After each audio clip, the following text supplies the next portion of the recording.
Alright, it's 9 in the morning. I have to be out of this house by like 11 to make my tattoo appointment and then also make college. So like, I'm gonna film this morning and then try and edit and upload it tonight, but I'm 2 months on T. Also, guess my tattoo that I'm getting in the comments. If you get it correct, I don't know what you'll get, but you'll have known that you got it correct. Your hint is that it's a Studio Ghibli character, but which one? You'll have to guess. Okay, I'm not gonna waste too much time. This is the same format as my 1 month on T video. I have been keeping notes all month of all of the changes that I have noticed, so I'm going to be going through them chronologically, with the exception of not safe for work changes, which will be in their own section at the end. That way, if you're my mom, or someone who knows me in real life, which by the way, there were people who did know me in real life who watched the not safe for work section from the first video, so I don't know why you did that. That's really weird, but yeah, they're at the end and sectioned off for a reason. So yeah, don't watch that section if we speak face to each other. Please. And yeah, that is how these videos go. I just want to do a quick disclaimer before this one, because I just want to get it out there because I know a lot of my audience is younger and maybe doesn't know exactly how testosterone works, but everyone experiences testosterone differently. No two cis people have an identical puberty, no two trans people have an identical puberty. Testosterone does different things to different people at different times. Some people get certain changes, some people will never get those changes. Everything that happens to you on testosterone is dependent on your age, your dosage, and just your body and your genetics in general and how it's going to react to hormones. And I want to say that just because there are maybe some changes on here that I don't want to set the expectation always happen this quickly. For example, my voice will get there. I don't want to set the expectation that your voice drops super quickly. Like, obviously, it just depends on person to person. In my collab with Nico, if you haven't watched that, like, he didn't even notice a voice change until over a year, and I've noticed it in under 2 months. So, and also, there are some emotional changes that you might find quite alarming and quite distressing, and I will let you know when I'm about to talk about those so that if you don't want to hear about it, you can skip over them. But I just want to say emotional changes are very much dependent on person to person. So just because I am having some negative emotional reactions to testosterone does not mean you will, but we're gonna get there. So yeah, I just wanted to do a quick disclaimer. Testosterone is not a one-size-fits-all cookie cutter, here's what will happen to you. It is very much a person-to-person thing. You're never gonna know what's gonna happen to you on testosterone and how quickly certain things will happen, and they won't unless you just do it. So yeah, just wanted to get that out of the way. So, because there are some things on here that, like, I don't want people to think are like the defaults of testosterone. But before we get into the changes, I think everyone's here for the voice comparison, so let's roll it. Hi, my name is Theo, and this is my voice pre-T. Hi, my name is Theo, and this is my voice 1 month on T. Hi, my name is Theo, and this is my voice 2 months on T. So yeah, I'm imagining there was quite the shift there. So let's get into the changes. For the physical ones, I'm not gonna go into too much detail again, because there are some emotional ones that I want to give as much detail as I can to like make it clear what's happening. So the first one is bigger muscles. I haven't been working out too much this month, but even though I haven't, I've still noticed just a little bit increase in muscle. So I need to get back on working out so that I can get even more muscles, but they are getting bigger. The second thing is a bit of a thicker neck. Not too much of a thicker neck, but like, I do think it's thicker. It looks a bit thicker. It's thick. Next thing are hot flashes and being sweaty. This is, I think, a menopausal issue. So basically, when you start testosterone, you can also get some menopausal symptoms because your period stops. You do not go infertile most of the time. You shouldn't go infertile. You can still have children when you're on testosterone. A lot of guys get pregnant on testosterone, and if you go off, your fertility should completely resume, at least according to my endocrinologist and according to most trans men I've spoken to. But you still get some menopausal symptoms, and so one of those is like hot flashes, which I think I'm having one right now. Jesus Christ, I should take off this hat, but I can't because my hair looks bad. I'm not even wearing pants and I'm like getting a hot flash. Shit, this was convenient timing. But yeah, hot flashes and getting really sweaty. I'm not like, it's not like, I still get very cold. I'm still a very cold person, but like I sweat a lot easier now and I'm just a sweatier person. The next thing I noticed was obviously my voice change, and when I tell you this was overnight, it was literally overnight. Like, my voice sounded just like it did pre-T one day. I went to bed, I woke up, and the next day it sounded like this. I'm not even kidding. Hi, my name is Theo, and this is my voice 1 month and 1 week on T. I don't know why this voice drop waited until after I filmed my 1 month on T stuff, but yeah. Like, this happened so quickly and I was not expecting it at all, and we'll get into some of the negative side effects of having your voice drop so quickly later on, but yeah, I did notice my voice change literally like a week after I hit 1 month. The next thing is pee smell. This one I was confused about because I heard so many people talk about, oh, when I went on testosterone, my pee smell changed. And I was like, oh, okay, your pee smell changes. And like, I think my endocrinologist even mentioned it in passing. He was like, be wary of the pee smell. It's not a UTI. And I was like, okay, whatever. But then it doesn't actually happen all the time. It's only like certain pisses it'll smell different. So that confused me. That was confusing, but yeah. And then I wrote sweatier and hotter again. I guess this was a really big problem early in the month because I literally wrote it down twice. The next thing is longer leg hairs. They're longer. What else do I have to say about that? Next thing is some stomach hair. Not a significant amount. Literally only I could notice it, and it's only like in the right lighting at the right angle, but it is coming in and it is pretty cool. I'll share pictures in a few months once you can actually see it show up on a camera. Next thing is I can sing lower. Like, I'm not like a fantastic singer, but I do like singing because I'm just a musical person. And I can hit way lower notes. Like, I think my like frame of reference is the Over the Garden Wall soundtrack, because that's pretty much all of the vocal songs are written for baritone. And it used to be that I couldn't hit a lot of the notes in those, but now I can literally sing along to them fine. So yeah, baritone era. I'm in my baritone era, no longer an alto.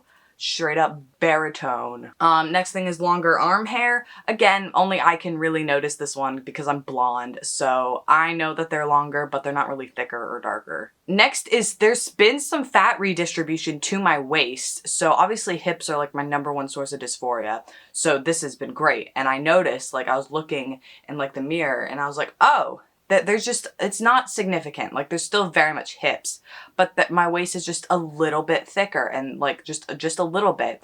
And I was really confused. I was like, where did this fat come from? Because my thighs look the same size, my hips look the same size, my butt looks bigger. But I was like, oh, where did this fat come from? It came from my chest. My chest is like a whole cup size smaller, and I'm not even kidding. Like, it got so small so quickly. Not so small. I haven't had to like downsize binders or anything. My binders still feel tight. They still feel like they're binding. But my chest is definitely smaller. It is noticeably smaller. So yeah, I think just all the fat that I had in my chest has now gone to like my waist, and now it's just breast tissue left. But it's smaller. Like, I was told like, oh, your chest can like get smaller on T, and I was like, yeah, sure, we'll see about that. Because I was not convinced, because I was at like a D cup, so I was like, sure, it'll get smaller, but like it's literally like a C now. It's insane. But luckily my binders still work, and I don't have to like downsize them, and they still feel like the right size. But yeah, my chest is smaller, and I do think the fat has gone to my waist. The next one is like, earlier in the month, after my voice had dropped, I had to like be constantly clearing my throat. This isn't as much of a problem anymore. It's kind of subsided, as well as some of the other throat stuff. But like, I was constantly clearing my throat, and not just like normal like like, I was making some weird clearing noises, and all my friends were like, what are you doing? They thought I was like burping, but no, I just had to constantly be clearing my throat. It was really annoying. And the next thing is, I don't know if you can see it, but I can feel an Adam's apple. Oh, can you kind of see it? Not really, but I can feel it. I can definitely feel it, and so it's there, and I can feel it. Next, there's been some more thigh and knee hair. Again, only I can notice it because I'm blonde. Like, it has to be in the right lighting at the right angle, but like, there is more hair on my thighs and on my knees. I can't really take a picture of any of these things. You're just gonna have to believe me. You're just gonna have to trust me that I'm not like making up changes, that they are real. But no one can tell that they're there but me. Next is toe hair. Yeah, I'm like looking at my toes. It's weird. It's definitely weird. They're strange, but there's hairs on my toes, and there didn't used to be hair on my toes. Well, I guess there was, but now it's like noticeable hair. And I'm gonna be talking about emotional changes, so skip to this time if you don't want to hear about that stuff. But basically, I've been experiencing emotions for like the first time, and like, let me explain. Basically, I was in a very like depressive, numb state when I was preteen. Like, I was just so dysphoric all the time that I'd pretty much just like numbed out all my emotions. And I hit puberty at 10, so like this had been like my default mental state for like a while. And so now that like my dysphoria is starting to clear up, I'm starting to like actually experience emotions like literally for the first time. And obviously that includes like positive emotions, like good things are happening. I am feeling so much happier most of the time. Like all of my like positive emotions, I'm like feeling so much more and to such a happier extent.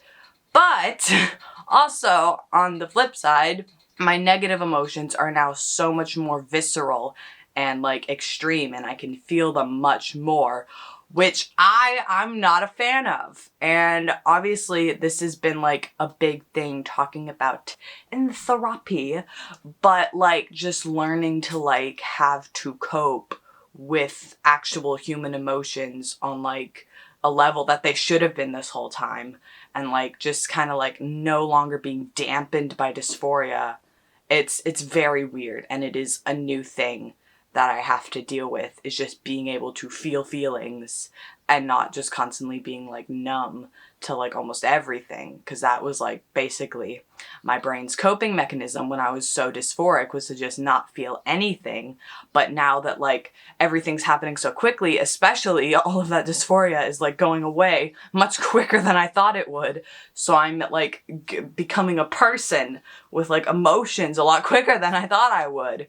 So that is something that I've been struggling with, is just like, obviously the happier positive emotions I'm great about, but like feeling worse when I'm down is not something that I was expecting. So it's just like more extreme emotions in both directions. And then the other thing that is definitely worse is my RSD. So RSD is rejection sensitive dysphoria. It is, I think, an ADHD symptom. I know it's an ADHD symptom, but it might also be like something that happens with like other neurodivergencies, but don't quote me on that. But I know it's an ADHD thing. And so I had like bad RSD before. At least I thought I had bad RSD before, and then I started testosterone. And now my RSD is like, it's almost debilitating. And the thing is, before this, I was like, I never really considered going on ADHD meds, cause first that would require me getting a private diagnosis, because the NHS wait times for like mental health stuff is not good. So I'd have to get a private diagnosis, and then I don't like the sound of like what ADHD meds does to you. But I know it can help with RSD, and like, my RSD is getting so bad, guys. Basically, like, if someone even speaks to me like 2 decibels louder than I'm used to, I am fully ready to have a breakdown. Like, literally anyone critiquing anything I say or do, I'm just like, my heart is like going nuts, my like eyes are swelling up, I'm like shaking, panicking, ready to like just full on lose it. And which is not a healthy response. And it's the problem that like logically I know it's not, but like I'm still having this like visceral negative reaction to just being like, I couldn't handle being yelled at before. If anyone yelled at me, it was game over. Like my RSD would just take over, and it was like, it's done. I'm done. I'm done. I'm going to implode now. But now it's so much worse. It is so much worse. I almost started crying in the middle of college the other day because something triggered my RSD. It's getting that bad. I don't know if this is actually because of testosterone or just because of general hormone changes. Like, a lot of emotional changes you get from hormones aren't necessarily because of the hormone itself, but just because your hormones in general are out of whack. So like during puberty, everyone has different emotional responses to that, because everyone handles emotional responses and hormones being out of whack in different ways. So if this is just a temporary, like, I'm going through puberty, my hormones are crazy, that's why my RSD is worse problem, then obviously it'll solve itself out. But like, if this is like a new, like, because I'm on testosterone, my RSD is worse and it's going to just be at this level as long as I'm on testosterone, then I'm gonna have to seriously reconsider whether or not I want to like pursue medication and stuff like that, because it's pretty bad. It's pretty bad. It's kind of ruining my life just a little bit. If anyone with ADHD or who experiences RSD has gone on testosterone, let me know your experiences. If your RSD got worse, if it got worse but only temporarily, because this is not fun. This is not fun. The next thing is a sore and scratchy throat. This kind of cleared itself out, but for like a solid 2 or 3 weeks, I had to like daily throat lozenges. Like my throat hurt so much. I thought I had COVID. I didn't. I had a negative PCR. I've had so many negative lateral flows. I've had my booster. It wasn't COVID. I literally just had such a sore throat all the time. I was going to like McDonald's and getting McFlurries like every day just to soothe my throat. And luckily it's not as in pain anymore. It's still a little bit scratchy, especially right now when I'm talking, and it's not quite at like the normal human level of like throat pain yet, but it is clearing up and it is getting better. And obviously that happened because my voice dropped so quickly. So yeah, that is the negative side effect, is if your voice drops really quickly, it probably comes with a really sore throat. Next thing is darker neck hairs. So I don't know if you can see, but there's like one patch of neck hairs that is like darker than the rest. It's like right around here. And it's so annoying because like most of my facial hair is blonde. Like you can see it, like it's getting to the point where like people can notice it. Someone even commented on a recent video and like in pictures you can see it, but it's still very much blonde. Like it's still very much not visible to the most part. Except for this one fucking dark spot right here. And I don't know if it's quite showing up on camera. I'll try and get a picture of it. But like, I'm really tempted to shave now. I was gonna shave at 3 months. Like I was gonna give myself 3 months and see what happens. But like knowing that there's just a single patch of hair that is darker than the rest makes me think that like, oh, I can grow dark facial hair. I just this one patch decided to. So that is annoying and weird that just like a single patch is darker than the rest, but yeah. And then my beard thing I didn't write, but I'll just talk about it now. Like I put it a little bit further down the list, but yeah, I definitely do have a lot more facial hair, but it is just, it's pretty much transparent. Like you can't really see it. I don't know if I get close enough you can see it. In certain lighting you can see it, but like I hate being blonde. It's not fun. I don't like it. Next is I've had some more spots and oilier skin. Not super oily, not super spotty. I'm just not very prone to spots or having oily skin. I've gotten a lot more on my forehead, and that's obviously because I probably wear beanies all the time. I've gotten a couple more like around here where the ridge of my glasses are, under my eyes. I used to pretty much only get spots on like my chin and like the crevices of my nose, but now I'm starting to get some like here and on my forehead, and yeah, more spots, but like obviously my skin still looks pretty clear and good, so it's not that much of a problem. I don't really care. And then my skin is a lot more oily, especially around my glasses, so maybe if I didn't even wear glasses I wouldn't have even noticed oilier skin, but yeah. Next thing is I'm a stinky man. I am a smelly person. I reek. So going back to the sweating thing. So fun fact about me, when I get on a video call, I sweat. I just do. I sweat during my like video therapy sessions. I sweat. If you've ever watched me on any of Malcolm's panels, know that I'm sweating so much. And so basically a couple of weeks ago, Nico and I filmed a collab on his channel, and it was a video call, obviously. Go watch it. It's a good video in my opinion. But anyway, I felt myself sweating during it because I just sweat during video calls. I don't know what it is. Like I just sweat during video calls. It's not that I'm like nervous, because I will literally sweat on video calls with people that I know. Like that's just like, I just sweat during video calls. But because this was my first video call on testosterone, I was like sweating a lot. And like, I remember like we ended the call and I like got up from my chair, and I have a leather chair. Puddles, like individual droplets of sweat I could see. It was a lot. Like my pants that I was wearing were wet. Like they weren't like damp, they were wet. They were so wet. And like I just smelled the room, and it smelled disgusting because I wasn't wearing deodorant, because it was like I didn't go out that day. It was the grossest smell, and I felt so disgusting, and I was like, this is so gross. So yeah, fun behind the scenes for that collab. I was the worst I've ever smelled, but thank God you couldn't smell me through the camera, because oh my god. And just other times I've noticed where like if it's a day that I'm not going out, so I don't put on deodorant, because like, do you put on deodorant when you're just staying at home? I don't. I've just started to smell, and I'll be like, what's that smell? Oh, it's me.